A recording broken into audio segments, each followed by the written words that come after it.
네, 첫 번째, congestive failure라고 한다는 것은 이제 흔히들 이제 심부전이에요라고 얘기를 하는 경우들이 많죠. 하지만 이제 congestive failure는 말 그대로 질병명이 아닙니다.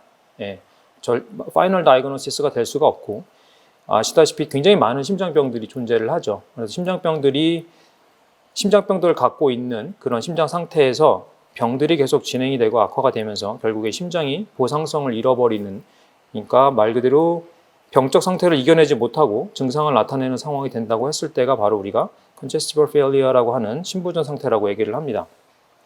그래서 심부전 상태는 어떤 증후군과 같은 상태인데 기본적으로 수축기 기능과 이완기 기능의 소실로 인한 질병의 시작이 되는 상태가 되고요. 그로 인해서 그러한 디스펑션 상태를 체액 호르몬적인 메커니즘들이 보상하기 위해서 굉장히 많은 일들을 하게 되죠. 그러면서 체액을 오히려 더 체액이 몸에 고이게 되는 현상들이 발생을 하는 이제 우렬이라고 하는 상황이 발생을 하게 되죠. 이런 상황일 때를 congestive failure라고 정의를 하고 있습니다. 심장병 같은 경우에는 그래서 결국에 궁극적으로 심부전으로 진행을 하게 되는데요. 심부전이라는 것은 결국엔 아까 말씀드린 대로 증상이 나타나는 상태가 되는 게 이제 심부전에 해당이 되겠죠.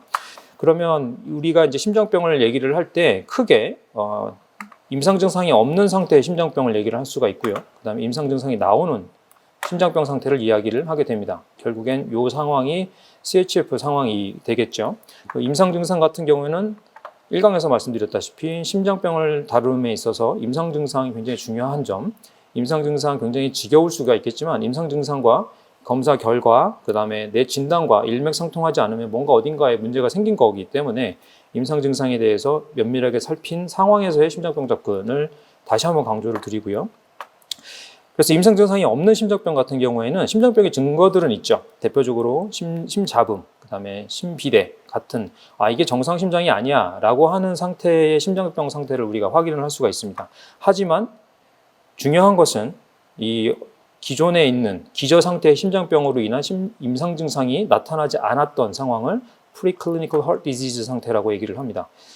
그러니까 여기서 제일 어려운 것이 뭐냐면 현재 아이가 보이고 있는, 강아지나 고양이가 보이고 있는 증상이 현재 가지고 있는 기저 상태의 심장병 때문에 나타난 것인가를 면밀하게 확인을 해봐야겠죠. 그러니까 호흡곤란 상황이 발생을 했다. 그게 심장병 때문인지 아닌지를 정확하게 인과관계를 살펴야 되는 것이 지금의 단계라고 보시면 될 것 같습니다.